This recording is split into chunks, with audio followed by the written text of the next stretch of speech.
Welcome to another Walter Football video. I'm Charlie Campbell, Senior Draft Analyst. Before I get into my mock draft, I recommend you go below here in the settings, turn up the speed to 1.5 times. I think it makes the video so much better, but find your comfort zone. Anyways, onto the mock. This one went up September 18th, so if you want to pull it up in another window, you can follow along. And we'll be doing these regularly. So on to the picks. I haven't adjusted the draft order yet, just my off-season order. We'll start going off of the NFL results here in a few weeks, but after week one, there's no point in changing it really because there's so many week one crazy games every year in the NFL, and seasons kind of sort themselves out. So keep that in mind with the order here. But first pick, still have the Jaguars taking Trevor Lawrence. That's a no-brainer. Whoever gets the first pick, it's going to be Trevor Lawrence, either by that team or a trade for another team.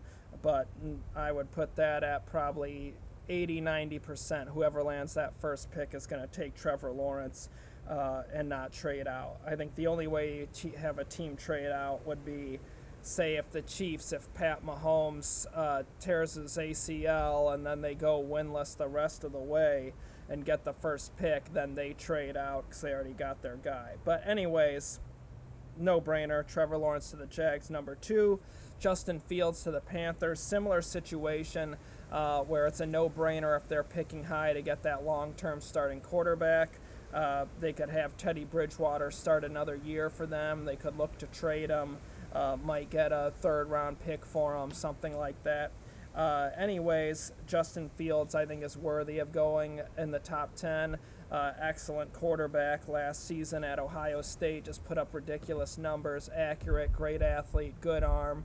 Needs to improve on handling the blitz, but that's something I bet he will as he gains more experience. Third pick, I have the Jets taking Jamar Chase. They really need a number 1 receiver for Sam Darnold. It's clear the weapons around him are just lacking in terms of talent, so that's a top need for New York. Gotta fix that next offseason. Fourth, I got the Redskins picking Penny Sewell, offensive tackle from Oregon. They obviously need a replacement for Trent Williams, get that blindside protector for Dwayne Haskins, so Sewell at 4. 5, the Bears. I have the Bears taking Alex Leatherwood, left tackle from Alabama. I think they need to improve that offensive line. I think that's going to help them to control the ball more. Their line, I think, is a little undersized. I think they could use some more strength up front, and Alex Leatherwood, with his quickness and athleticism, would still fit with the rest of the line, but I think he'd be an upgrade for them up front. 6, I have the Dolphins taking Gregory Rousseau, the defensive end from Miami. I think Miami kind of needs that lead dog on the defensive line, that guy that kind of stirs the drink for everyone else. That'll make Christian Wilkins a lot better, and I think it's going to make their whole defense a lot better. So I think they need that elite edge rusher and quarterback hunter on that defense. Next up, I have the Chargers taking Carlos Basham, defensive end from Wake Forest. Man, that guy's fun to watch, and he is a big, strong defensive end, but he has surprising quickness. I really like him. I think he'd be a nice fit for the Chargers across from Joey Bosa.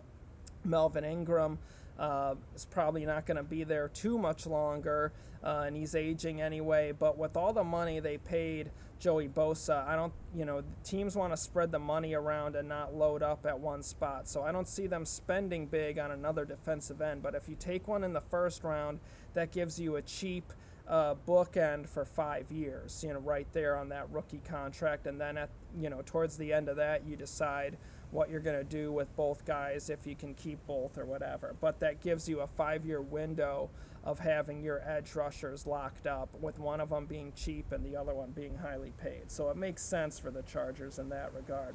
Next up, I have the Browns taking Christian Barmore, defensive tackle from Alabama.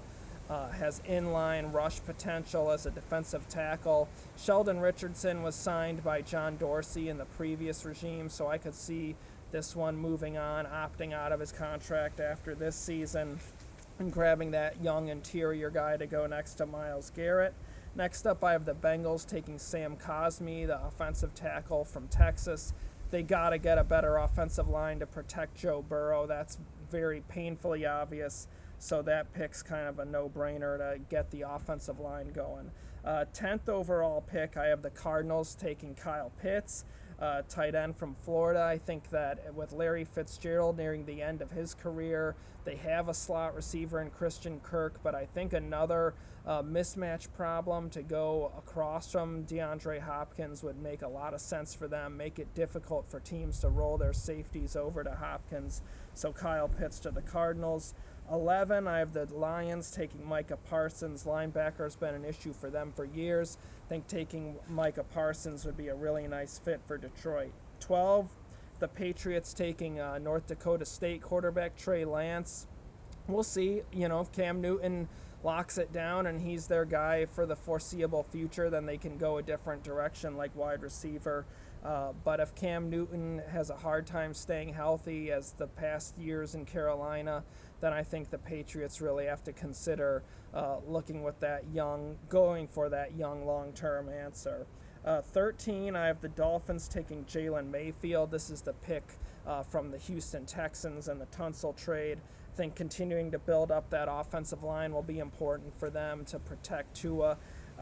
Having Jalen Mayfield in at right tackle to bookend with Austin Jackson would make sense. Then they can kick Robert Hunt inside to guard or maybe even center, and you have a nice interior of your line then. So Mayfield to the Dolphins. Then 14, I have the Jags taking Andre Sisco, the safety from Syracuse. They traded Ronnie Harrison away, and I think they really could use a safety upgrade, and Sisco has some versatility with being able to play free or a strong safety, and he's a ball hawk. He's got 13 career interceptions. He's only one game into his junior year, so definitely unique and special player. 15, I have the Giants taking Devontae Smith. I think they need more weapons for Daniel Jones. I think Smith would be a really nice fit for the Giants in that offense and with Jones. So he's going to be fun to watch this year. Definitely keep an eye on him. 16, I have the Raiders taking Dylan Moses. Even though they signed a couple veterans, clearly the linebacker issue has been a problem for the Raiders for years. And watching them last week against Carolina, it still was an issue with defending Christian McCaffrey and shoring up the middle of the field. So I think they really need a difference maker in the middle of their defense. So Dylan Moses could be a special player. Hopefully he stays healthy this season. 17, I have the Cowboys taking Paris Ford, the safety from Pitt. This guy is fast and physical. Definitely has the ability to cover and also play the run, so I think he'd be a good fit in Dallas. At 18, I have the Falcons taking Patrick Surtain. The second, I think they need more cornerback help to go with A.J. Terrell. That'd be a nice tandem for them, especially in that division with the receiving weapons they go up against 6 games a year. I think it makes sense for them to really build up the talent in their secondary and at corner. 19, I have the Colts taking Shaun Wade. I think the Colts could use some more talent in the secondary, and it'll be interesting to see if Malik Hooker is kept around after this year. But Wade has flexibility to play corner or safety. He can play slot corner, play safety, probably can play on the outside, although you didn't see him do that in 2019 with Damon Arnett and Jeff Okudah. So in that regard, there's a bit of an unknown, but I think even with what he can do as a slot corner and safety, that's a nice pick for the Colts to add them a versatile chess piece in that secondary. At 20, I have the Bucs taking Travis Etienne, running back from Clemson. He'd be a great fit in the offense. Leonard Fournette only signed to a 1-year deal. I think Ronald Jones is more of backup quality, so I could see them looking for a long-term answer, especially if Tom Brady's back in 2021. I think you're going to want someone that can be a good outlet receiver for him and hurt teams, as a check-down option, and that definitely is Etienne. So 21, I have the 49ers taking Javon Holland, the safety from Oregon, ball hawk. This guy is awesome on special teams as well. Probably won't play that much special teams in the NFL because teams will want to protect him, but definitely a dynamic safety and coverage. A little undersized, hence why I have him going behind Ford and Cisco, but the 49ers need some youth at safety. So next pick, 23rd overall, or I'm sorry, 22nd overall, I have the Packers taking Wyatt Davis, the guard from Ohio State. Green Bay needs to get more talent and I think could use some more size on the inside of their offensive line. So Davis would be a nice safe pick for them. 23rd overall, I have the Vikings taking Marvin Wilson. I think they could use some youth on the inside of that defensive line, and Wilson will be a solid player for them, defend the run, contribute some in the rush. And just this past week, he really was an animal on special teams in terms of blocking kicks and setting. Blocked one, set up other blocks as well. It was pretty cool to see against Georgia Tech. Then Denver at 24, I have them taking Walker Little. I think they need a better left tackle than what Garrett Bowles has given them, so I think Little would make sense for them as a blindside protector for Drew Lock. 25, I have the Titans taking T.J. Vasher. If Corey Davis doesn't step it up this year, I think getting another receiver to go with A.J. Brown would make a lot of sense. Vasher could be a beast, so he'd be a nice value there, I think, with huge upside. 26, I have the Eagles taking Trey Hill. Obviously, their offensive line's in shambles this season. They need some young talent up front, especially on the inside. Trey Hill could play guard or center, step in and really help them. 27, I have the Steelers taking Caleb Farley, the Virginia Tech cornerback. Interesting player, really struggled before 2019. Then he played a lot better. Has had durability and significant injuries, so that could hurt him. The medical is going to be interesting with him, but the Steelers could use some youth at corner. Joe Hayden can't play forever, so Farley to them. 28, I have the Bills taking Paulson Adebo. I think they could use a corner to go with Trey White. I think that would make sense for them in the next draft or two to build up that talent. And Buffalo's done such a good job of drafting. They do have flexibility to consider more BPA kind of things, best player available. 29, I have the Jets taking Joe Tryon, the edge rusher from Washington. I think the Jets need really improve the talent coming off the edge, getting after the quarterback. It's been an issue for years. I think they got to address this. 30th pick, I have the Chiefs taking Jay Tafule. Kind of similar to the Chargers pick with Carlos Basham. The Chiefs just gave a big contract to Chris Jones, so not going to want to spend big on another defensive tackle to go with them.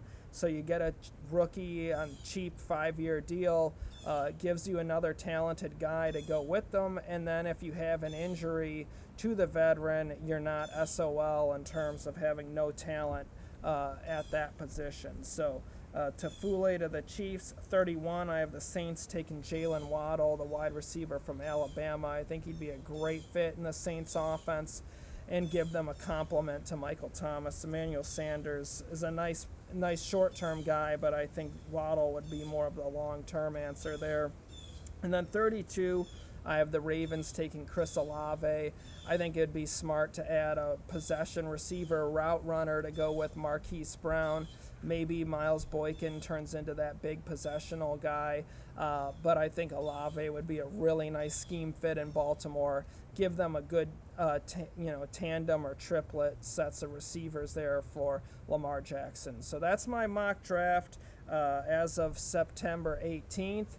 Please like this video, share it with your friends, subscribe to the channel, follow us on Twitter at Draft Campbell, at Walter Football. Check the links below. Got everything you need right there, mocks, position rankings, rumors, everything. So check us out. We'll be back with you again soon. Thanks for watching.